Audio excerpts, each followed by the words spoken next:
Comment ça va les loulous? Salut Gnome, salut Garcia Assassin, salut Muren, salut Non Nul. J'espère que vous avez passé une agréable journée, un agréable dimanche, parce qu'on s'est pas vu ce dimanche. On a fait un dodo sans nous, enfin sans nous, sans ce stream de qualité.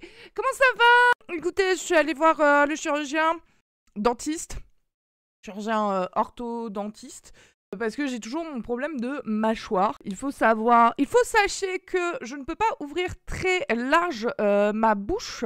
Je n'ai pas de tumeur, je suis allée à l'ORL. Je le dis, hein, voilà. J'avais eu des soucis de oreille interne parce que ma mâchoire m'a pillé sur mon oreille interne. Et donc, je suis privée de chewing-gum, de cacahuètes et de tout ce qui peut être dur et qui ferait travailler ma mâchoire. La tumeur, on avait fait un IRM. L'ORL m'avait dit blablabla, on peut rien faire, fermez votre gueule. Et bah spoiler, pareil, voilà, pareil. L'orthodontiste me l'a bien dit, il n'y a pas de solution. Voilà, donc au moins je suis sûre. Voilà, maintenant je suis sûre et certaine, il n'y a aucune solution pour mon cas, à part du Botox.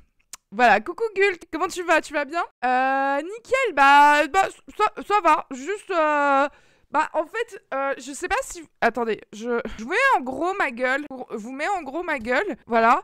En gros, mon problème de mâchoire. Alors j'explique, j'ai un problème de mâchoire et ça me fait mal. Et l'orthodontiste m'a dit, écoutez, bah pour votre mâchoire, au bout d'un moment, vous allez vous habituer à la douleur. L'ORL m'avait dit, votre mâchoire est fatiguée, on peut rien faire. Et en fait, ils m'ont dit, mais il y a rien en fait, il y a pas de soluce, il y a zéro soluce. Et là, l'orthodontiste me dit, et je l'avais entendu sur internet. Mais là, c'est un spécialiste qui me dit, en fait, des fois, pour soulager les muscles, parce que là, c'est vos muscles qui travaillent parce que la mâchoire, elle cale, ils vous mettent du Botox. Et comme ça, vous avez moins mal. Alors, pareil, je fais pas de bruxisme, mes dents ne serrent pas, etc. la nuit, pas du tout. Il a vérifié. Mais... donc, je remets ma tête. Donc, il faudrait injecter ici, à peu près là, du Botox. Ça lui induit. Alors, pour ceux qui savent pas à quoi sert le Botox à la base, mais en fait, ça permet que les muscles ne bougent plus. Et c'est pour ça qu'on a un effet un peu... sur les stars, je sais pas si vous voyez, plus on dirait des poupées de cire. Écoutez, moi j'avais pas décidé de faire du Botox dans ma vie. Et attendez, je remets mon visage. Est-ce que, vous voyez, si on met du Botox dans ce truc-là, dans ce visage-là, dans ces pommettes qui sont déjà bien trop grosses, à quoi je vais ressembler? Ok? À pas grand chose. Voilà, à pas grand chose. Un hamster. Déjà que j'ai des gros joues, mais si on rajoute encore plus de la masse aux joues, je vais avoir vraiment des joues assez imposantes, quoi. Mais donc, en fait, oui, mais après, ça peut être the solution. Je sais pas si je vais voir un spécialiste du Botox pour me... Et ça serait remboursé. Ça serait remboursé. J'ai dit d'arrêter de mettre des gros trucs dans la bouche. Voilà, j'ai fait la blague. Personne d'autre l'a fait. Regardez, je suis en train de remettre en question toute ma vie. je pouvais vraiment ouvrir ma bouche, etc. Aujourd'hui, je peux à peine, enfin, ça me fait mal. J'arrive et ça parle de te faire du Botox. Alors, non pas pour l'esthétique, mais pour calmer ma mâchoire. Et je suis au bout de ma vie, hein. Je suis au bout de ma vie. Aucune solution, ça veut dire que la restriction niveau bouffe, c'est à vie. Oui, j'ai mangé du nougat. C'est bon pour vous. J'en ai plus rien à foutre de cette restriction. Je me dis, c'est bon, j'aurai mal ce soir, mais je sais pourquoi j'ai mal. De toute façon, après les streams, je suis défoncée, j'ai super mal à la mâchoire. C'est pour ça que j'arrive plus à faire des très très longs streams. Là, en fait, vous le voyez pas, vous ne l'entendez pas. Heureusement, très désagréable au son. Mais quand je parle, il y a ma mâchoire, elle fait clac, clac, clac, clac, clac, clac, clac, clac, clac, clac, clac, clac, clac. C'est génial. Mais oui, c'est pas déconnant. Un truc qui détend les... Bah, en fait, à la base, le Botox, c'était fait pour ça. C'est pour diminuer les mouvements du visage à l'origine de l'apparition des rides. En vrai, en plus... Attendez, je vous remets un zoom. Alors, j'ai des rides là. Il faudrait du Botox là. Hein, pas ici. En fait, je m'en suis toujours foutue. C'est la vie. Qu'est-ce que vous voulez? J'ai 35 ans et j'ai un front qui se plisse au fil du temps. C'est un peu le truc de fabrication. Mon père avait un front avec des bourrelets tellement que les rides étaient creusées. Ah, lui, ça aidait pas avec son métier. Des dentaires, de la poussière, etc. Et il faisait pas du tout, mais pas une seule seconde attention à sa peau. Et en plus, il fumait. Il avait essayé d'arrêter plusieurs fois, sans jamais vraiment réussir, parce que c'était un gros anxieux. Bah tiens, on se demande d'où ça vient, ça. Les claquettes de mâchoire, voilà. Ben, dites-vous que ça fait depuis plusieurs mois. Et vraiment, l'orthodontiste m'a dit « Oh, mais ça va, c'est que le début. Mais sauvez-moi. Ça va, ça fait que quelques mois. vous y habituerez à force. D'accord. Juste, en fait, ça fait une inflammation, il m'a dit, et puis bah ça. Oui, j'aurais dû écouter l'ORL, mais je me disais, peut-être que si on me fait... Alors, l'orthodontiste, il m'a dit, alors sachez que si je vous mets des bagues, ça peut être encore pire. Si on vous redresse vos dents, ça peut être encore pire. Donc, je ne sais pas. Après, si vous voulez que je vous mette des bagues, c'est 4000 €. Pardon? Toi, qu'est-ce que je vous ai prévu? Je vous ai prévu quelques petites vidéos bien intéressantes. Est-ce que vous voulez voir Rachida Dati qui va voir des SDF dans la rue? Est-ce que ça vous intéresse? Vous en foutez? C'est pas grave, de toute façon, c'est moi qui fais, hein. C'est moi qui fais. Je pensais que vraiment vous aviez envie de voir Rachida Dati aller il y a 3 jours. 3 jours, Rachida Dati a mis ce TikTok en ligne. Vous voulez être énervé? Vous allez l'être. Vous allez l'être. Si vous ne l'étiez pas, je vous préviens, vous allez être un chouïa énervé. Et vous travaillez à la crèche? Donc en fait, vous travaillez à la crèche et vous dormez dehors? En vrai, je crois qu'il y a beaucoup d'SDF qui travaillent. Hein. SDF qui travaillent en France, pourcentage. Ils ont dû faire un pourcentage des Français qui vivent dehors, mais qui n'ont pas de logement, mais qui ont un travail. 40% sont en CDI. 40% sont au CDI. Et grâce au chômage, il y a eu une réduction des personnes dans la rue. Il semblerait, de ce que je comprends en fait. Mais après, c'est tellement compliqué d'avoir un logement aujourd'hui. Il peut y avoir une confusion entre SDF et sans-abri. Les deux situations sont horribles. Mais dans le sens où les SDF a peut-être quelqu'un chez qui dormir. Les sans-abri qui se réveillent dans la rue et va au taf, j'imagine pas l'enfer. Et c'est le cas de cette personne.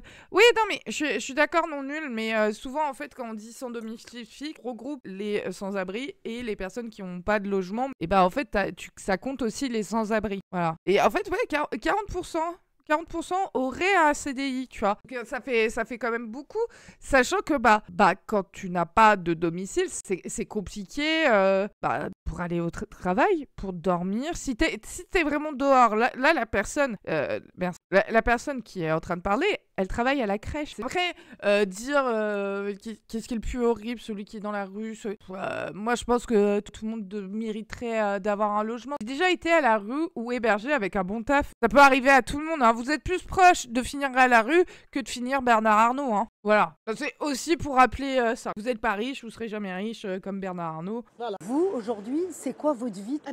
Vous êtes à la retraite. Voilà, elle est à la retraite, elle n'a pas de logement, elle est sans abri, ok. Quand elle a un peu d'argent, elle se paye des chambres d'hôtel, ok. Macron avait supprimé l'observatoire de la pauvreté, il me semble. C'est pour ça que je vois des chiffres de 2012. Je sais pas si on peut en parler, mais plus tu vieillis, il y a tout ce truc-là, il faut des garants. Il faut des garants pour pouvoir avoir un logement. Plus tu vieillis, plus t'as pas de garant parce que tes parents, ils sont morts. Puis tes parents, ils peuvent être retraités et donc ça compte pas en tant que garant. Bah bref, t'as plein de situations comme ça où bah ça peut devenir compliqué. Il y a garant Visal. Le garant Visal, que c'est l'État, ça peut aider à trouver un logement, mais toujours préférer des gens qui ont des garants physiques, parce que c'est des meilleurs dossiers et ils choisissent toujours les meilleurs dossiers, hein, qu'on soit d'accord. D'où le problème de la propriété lucrative. Il y a plein de logements en France qui sont vides. Ça aussi, ça a un autre problème où on pourrait loger toutes les personnes qui sont dans la rue. Il y a plus de logements vides que de personnes SDF. On peut compter ceux qui sont hébergés chez un ami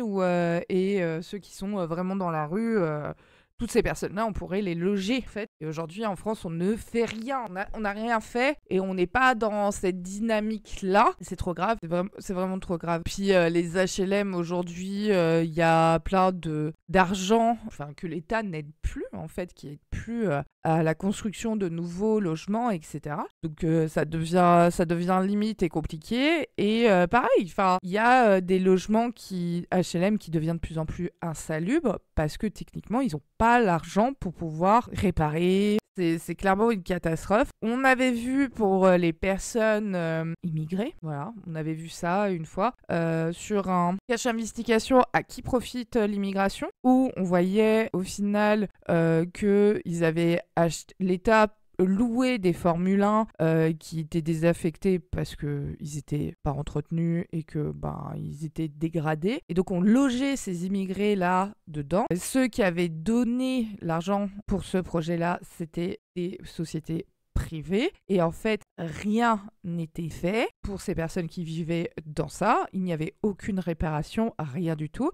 Et en fait, on payait chaque mois le prêt de ces fonds d'investissement privés. Et donc, on voyait, en fait, là, on avait une problématique de siphonnage d'argent public et que, ah oui, mais ça nous rapporte rien à la France, etc. Mais enfin, oui, ok, ça nous rapporte rien. Peut-être. Et encore, bien loger les gens, ça rapporte que les gens, ils sont pas malades, ils meurent pas, etc. Enfin, économiquement, c'est mieux. Mais en fait, il disait, ouais, le système, il marchait pas, mais pourquoi il fonctionnait pas? C'est surtout, en fait, quand c'est des investisseurs privés qui récupèrent l'argent, ça pose problème. Ça pose problème. Et donc, on voyait vraiment des gens vivre parmi les champignons, dans des douches cassées, des trucs... ouais, vraiment insalubre. Mais bon, après, comme disaient les assistantes sociales, entre ça et la rue, les gens, ils choisissent ça. On avait vu aussi à Marseille aussi, qui logeait des personnes en extrême précarité. Et derrière, en fait, ils vivaient dans des conditions, mais horribles. Et en fait, il n'y avait aucune réparation et on était dans des logements insalubres. Et le propriétaire, hop. En fait, vous voyez, on parlait des voyants samedi, des gens qui se servent de la détresse et des personnes. Ok, les voyants, on a vu qu'ils s'occupaient beaucoup des bourgeois, tu vois. Mais là, tu vois, ces gens-là vraiment spéculent sur la pauvreté, qui vont gagner de l'argent sur la pauvreté et sur vraiment un besoin primaire du logement. Ça pose plus de questions. Moi, c'est... Pour moi, c'est plus, c'est plus des criminels que ta voyante.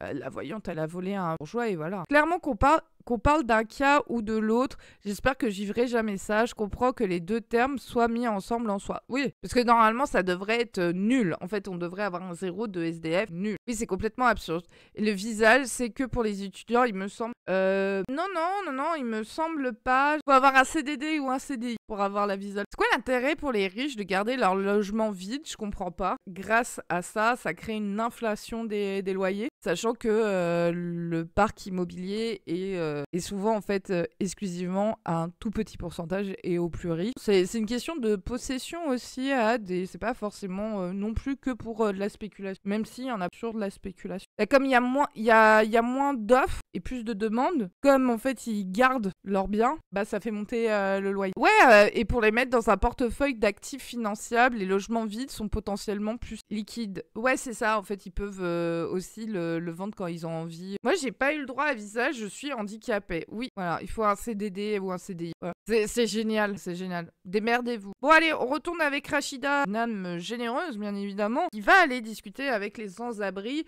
Et donc là, on a une retraitée de 72 ans. Voilà, 72 ans qui est à la rue. Voilà. Donc vous dormez dehors. Et voilà. Alors déjà, je vous vois. On est d'accord? Oui. Madame, vous avez donné vos coordonnées? J'ai 60. Ouais. Oui, mais aider une personne, ça va pas aider tout le monde. Est-ce que c'est normal que en bas de chez vous, quand vous rentrez, vous ayez un campement comme ça? C'est pas acceptable. Simplement, j'ai regardé, on discutait pour les situations des uns et des autres. Il y a des situations sur lesquelles l'État ne peut rien faire puisque la ville accepte sur son territoire. Il y a des choses... Voilà. Le virage à 90 degrés, hop, c'est reparti. C'est pour sa campagne à la mairie de Paris, envie de clamser. Ce qui est marrant, en fait, c'est le switch. Il y a des situations sur lesquelles l'État ne peut rien faire puisque la ville accepte sur son territoire. Il y a des choses que la mairie peut faire. Quand vous êtes maire, vous pouvez faire... D'accord. Vous avez un pouvoir de tranquillité publique. D'accord, c'est pas l'État. C'est pas l'État. Et déjà qu'être proprio devient rare, donc multiproprio, ouais. Et l'occupation de l'espace public. Moi, j'essaye de voir les situations. Donc oui, c'est la faute d'Anne Hidalgo, bien évidemment. Bien évidemment. Je me déplace, je viens parler avec les gens, je parle avec monsieur. Il n'est pas normal d'avoir 3 petits-enfants comme ça par terre. Et ils n'ont même pas de tente. Mais tu fais partie du gouvernement, Rachida Dati, non? Tu pourrais pas faire quelque chose? Non, je sais pas, comme... par exemple, pour les Airbnb, je sais qu'ils ont voté une loi où ils payent moins d'impôts sur leurs revenus. 24% des ménages détiennent 68% des logements possédés par des particuliers. Les propriétaires de logements en location est très concentré. Les ménages propriétaires d'au moins 5 logements représentent 3,5 des ménages. Ouais, c'est ça, c'est vrai, c'est rien du tout. Voyez, quand quelqu'un a tout un immeuble, dites-vous, il fait partie des 3,5. C'est fou, hein. Rachida Dati, faut pas trop en attendre. Bah oui, c'est une meuf de droite, oui. On n'est pas surpris. 3,5 des ménages posent 50% du parc immobilier. Énorme quand tu vois la proportion. C'est trop grave. C'est trop grave. Expropriation avec un coup de pied au cul comme dédommagement. Oui, faut récupérer, parce que la propriété lucrative, ça n'enrichit ni l'État et ça appauvrit les Français. Voilà, voilà. Au revoir, au revoir. Bon, à bientôt, hein, on est d'accord? Alors donc comment...